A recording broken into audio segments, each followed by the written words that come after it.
progrès sont extrêmement longs. Donc voilà toute une série. Je dirais peut-être aussi encore on reviendra sur que je termine là-dessus. L'agriculture biologique, on va en reparler, je suppose, mais dites-vous bien quand même une chose, que quand on fait 1 hectare de blé en production biologique, on divise le rendement par 2,5. Et que si on suivait les prescriptions du gouvernement actuel, et notamment de M. Borloo, qui prétend, lui, d'ici 2020, étendre l'agriculture biologique à 20% des terres agricoles, ça veut dire qu'on n'aura plus un grain de blé à exporter. Très bien, vous avez ouvert beaucoup de pistes, c'est parfait. Avant qu'on entende Marc Dufumier, un mot de Mehdi Idrissi. Cette proposition de doubler la production mondiale, est-ce que c'est une proposition que vous entendez et sur laquelle la FAO réfléchit aujourd'hui? Oui, nos chiffres se rapprochent de ceux évoqués par M. Guillaume. Nous disons qu'il faut que la production alimentaire augmente de 70% de manière globale et qu'elle double dans les pays en développement. Donc effectivement, c'est la seule solution. Il faut aussi augmenter la productivité agricole, c'est-à-dire les infrastructures rurales, la maîtrise de l'eau, le stockage, les routes rurales, et j'en passe. C'est aujourd'hui vous considérez qu'on manque de produits alimentaires et de denrées alimentaires pour nourrir la planète? Ils existent si on avait les moyens, si on concentrait les investissements nécessaires. Aujourd'hui, il y a de quoi nourrir largement toute la planète. Marc Dufumier, justement, vous avez une démonstration et vous dites très clairement la faim dans le monde, c'est pas un manque de produits alimentaires, mais c'est d'abord un problème de pauvreté, c'est ça? Alors, si on regarde de près les disponibilités déjà en termes caloriques, vous savez que ce qui nous anime, là, vous et moi, ce soir, c'est quand même l'énergie. Cette énergie, c'est l'énergie élémentaire. Cette énergie vient du soleil, c'est la photosynthèse. Eh bien, si on regarde la production énergétique de l'agriculture mondiale, elle est à 330 kilos de céréales ou d'équivalent sous la forme pomme de terre, igname, banane, plantain. Par habitant. Par habitant et par an. Ce qui est nécessaire pour nourrir correctement la population, c'est 200. Mes chiffres viennent de l'FAO. Donc nous sommes à 130 kilos d'excédent de production calorique par rapport à ce qui serait nécessaire pour que d'ores et déjà, aujourd'hui, tout le monde puisse manger à sa faim. Il y a un problème. Enfin, il y en a deux. C'est pourquoi des gens n'y ont pas accès, et effectivement, les raisons fondamentales, c'est la pauvreté. C'est la pauvreté qui est à l'origine de la faim et qui fait que des gens n'ont pas le pouvoir d'achat, y compris de ces 130 kilos excédentaires. Où vont-ils ces 130 kilos excédentaires en général? Et ces kilos excédentaires vont dans deux directions, pas seulement. Pour une large part, dans les usines d'aliments du bétail. Quand je vous dis qu'il faut 200 kilos de céréales ou d'équivalent, c'est y compris pour une alimentation modeste. Un peu de lait, quelques œufs, de la viande, j'en conviens modeste. C'est-à-dire pas notre niveau de consommation, là il nous faut être très clair. Mais avec 200, on s'en sort très bien. Donc, dans les 130, l'essentiel va quand même aux usines d'aliments du bétail, et ça c'est parce qu'il y a des marchés solvables pour acheter de la viande chez nous. Nous consommons de la viande parce qu'on a le pouvoir d'achat.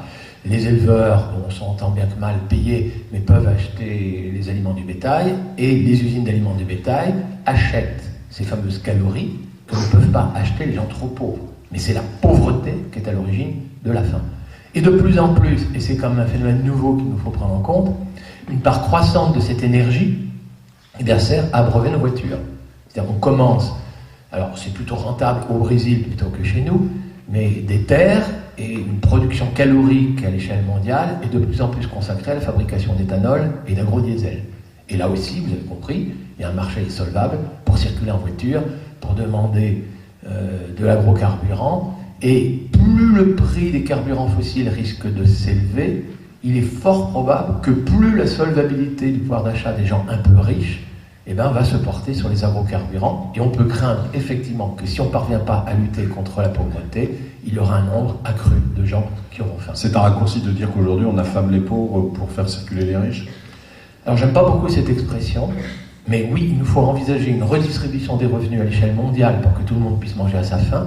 Et si on regarde maintenant les pauvres qui ont faim, alors il y en a chez nous, on ne les oubliera pas. Des gens qui fréquentent les restaurants du cœur, des gens qui fréquentent l'armée du salut, le secours catholique, c'est parce qu'ils sont trop pauvres. Mais c'est pas parce que la France manque de grains. Au Brésil, vous noterez qu'il y a des gens qui ont faim, et le Brésil exporte son soja pour alimenter nos cochons, nos volailles. C'est pas parce que le Brésil manque de grains. L'Argentine, il y a énormément de gens qui ont faim, et l'Argentine exporte sa viande.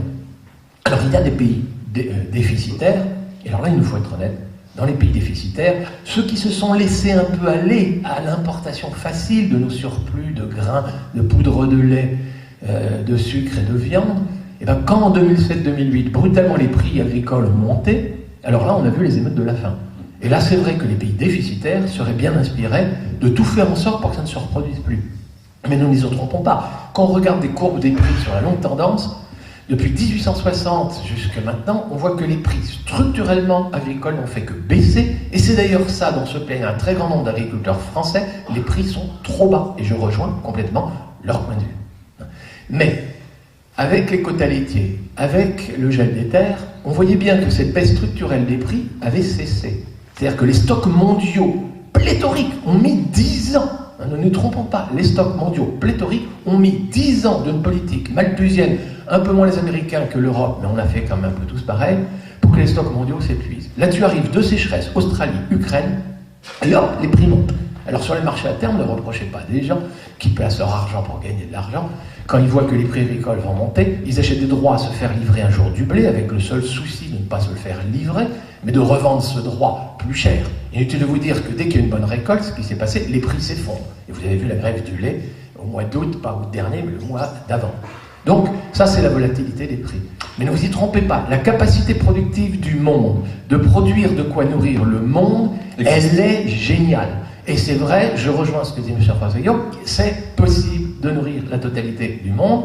Là où on diffère peut-être, c'est que la première lutte à faire, c'est la lutte contre la pauvreté. Et comme il a été dit que pour les 3/4, c'est des ruraux, entre les 2/3 et les 3/4, c'est des agriculteurs, je ne parle plus de ceux qui fréquentent les restaurants du cœur chez nous, mais dans les pays du Sud, alors là, je peux vous assurer, c'est en faisant en sorte que les agriculteurs, là-bas, droits dans leurs bottes, parviennent effectivement à dégager un revenu suffisant pour investir dans l'agriculture via leur propre épargne, sans trop attendre de l'aide publique de développement qui a du mal à arriver jusqu'aux régions lointaines, on le sait, c'est seulement le jour où ces pays mettront des droits de douane aux frontières, si on leur interdit à travers des accords à l'OMC de faire ce que l'Europe a fait au lendemain de la Deuxième Guerre mondiale, mettre des droits de douane pour que les agriculteurs aient des prix rémunérateurs, incitatifs et stables, si on leur interdit de faire ça, le nombre de gens qui vont avoir faim, les paysans qui ne parviendront pas à être compétitifs avec nos grains, qui sont condamnés à migrer vers les bidonvilles, les gens qui sont condamnés à migrer vers les dernières forêts, voire au Brésil ou la Côte d'Ivoire, et ceux qui tentent de migrer en traversant le désert libyen et la Méditerranée,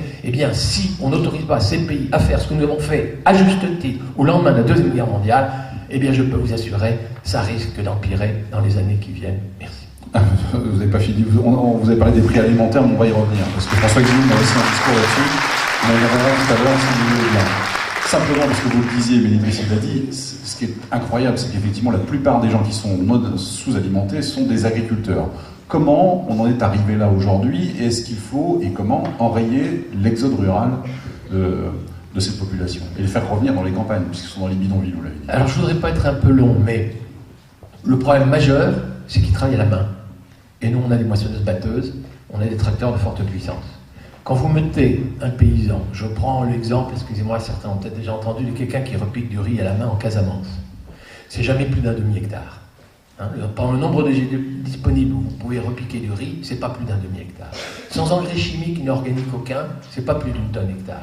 Ça vous fait du 500 kilos par actif et par an. Voilà la valeur ajoutée d'un agriculteur qui travaille qu'avec des outils manuels en Casamance. Cette personne va devoir acheter des produits de première nécessité, va essayer de vendre son riz. Si vous allez un jour à Dakar, il faut faire un gros effort pour trouver du riz de Casamance, mais vous en trouverez. Et vous trouverez du riz de Casamance qui côtoie du riz du Vietnam, du riz de Thaïlande, du riz de Camargue et du riz de Louisiane. Et si vous regardez en Camargue ou en Louisiane, un actif, c'est 100 hectares. C'est très facilement 5 tonnes hectares. Et vous voyez bien que je sous-estime. C'est du 500 tonnes. C'est-à-dire qu'en produit brut, il arrive à produire 1000 fois plus que les 500 kilos de celui qui est en Casamance. Mais c'est vrai que notre agriculture productive, je ne dirais pas productiviste, mais elle est quand même assez destructive. Donc il nous faut, pour faire un vrai calcul en économie, ne regarder que la valeur ajoutée. Retirer toutes les dépenses en engrais, toutes les valeurs perdues. Je ne parle pas du loyer de la terre, etc., ça fait partie de la valeur ajoutée, mais les engrais qu'on consomme, les carburants qu'on consomme, les tracteurs qu'on use, les avionnettes qu'on use, les produits phytosanitaires, tout ce qui a été perdu dans le processus de production. Même si c'est les 4/5e, excusez-moi, la valeur ajoutée d'un paysan chez nous, y compris celui qui est en difficulté, eh ben c'est encore de 100 tonnes par actif et par an. C'est 200 fois plus. Et tout démarre de là, excusez-moi, mais 2 sacs de riz se vendent au même prix, c'est l'économie de marché. Dans l'un des sacs, vous avez 200 fois plus de travail que dans celui d'à côté. Eh bien, le paysan de Casamance, pour acheter ses médicaments et ses produits de première nécessité, il est contraint de vendre son riz au même prix que celui du concurrent, c'est-à-dire il est contraint d'accepter une rémunération 200 fois moindre à celui de France ou des États-Unis. Vous savez qu'il y a des agriculteurs en difficulté en France et aux États-Unis. Comment voulez-vous que celui qui a un revenu 200 fois inférieur puisse un quelconque jour espérer avoir accès aux produits de première nécessité, épargner, parce qu'il faut épargner pour investir, et c'est la meilleure forme d'investissement quand l'agriculteur, à travers des prix rémunérateurs, peut investir, et donc il ne peut pas ni acheter ce dont il a besoin, épargner et investir. Il faut que ces agriculteurs puissent reconquérir une capacité d'épargne et d'investissement. C'est la seule solution pour mettre fin à la faim. François Guillaume, je vous ai vu bouillir de temps en temps. Oui. Bon, tout d'abord, je crois qu'effectivement l'accent a été mis sur le danger que la production de biocarburants ne retire encore un peu plus de produits de consommation humaine. Il y a 2 chiffres qui sont quand même assez significatifs. C'est qu'aux États-Unis, 40% de la production de maïs est transformée en éthanol. Au Brésil, 50% de la production de canne est transformée en éthanol. Donc là, il y a effectivement un vrai problème. En ce qui concerne la possibilité de développer la production agricole dans les pays en voie de développement, naturellement c'est possible, ça nécessite des actions de formation, ça nécessite des aides, etc. Mais ça nécessite surtout que ces productions soient rentables. Or, tous ces pays produisent, mais pour leur prix, sont tributaires des marchés internationaux qui, comme chacun sait, ont des prix extrêmement fluctuants. Je prends le blé. On a connu un prix du blé à la production, en gros, de 300 € la tonne en l'an 2008. On est retombé à peu près à 100 € la tonne en 2009. Et maintenant, en 2010, on a remonté à 200 € la tonne. Alors, les agriculteurs français ou américains peuvent supporter ces fluctuations parce qu'ils bénéficient d'un filet de sécurité. Notamment les Américains, d'un système extrêmement simple, qui était un peu celui que nous avions, que malheureusement nous avons abandonné à partir de 1988, c'est-à-dire que les Américains touchent un prix d'objectif, soit le marché le permet, soit s'il ne le permet pas, il y a une compensation qu'on appelle deficiency payment de l'État qui leur permet de toucher le prix d'objectif. En gros, c'est à peu près ça. Bien. Tandis que naturellement, le producteur africain, par exemple, lui, eh bien, il est tributaire du prix du marché mondial et il n'a aucune compensation si les prix s'effondrent. Et je vais prendre un exemple précis. Parce que, par exemple, celui du Cameroun, que je connaissais bien parce que mon fils a été coopérant pendant son service militaire au Cameroun, et il y avait dans le nord du Cameroun, tout près du Tchad, derrière un grand lac avec une digue qui avait été construite d'ailleurs par le génie militaire français,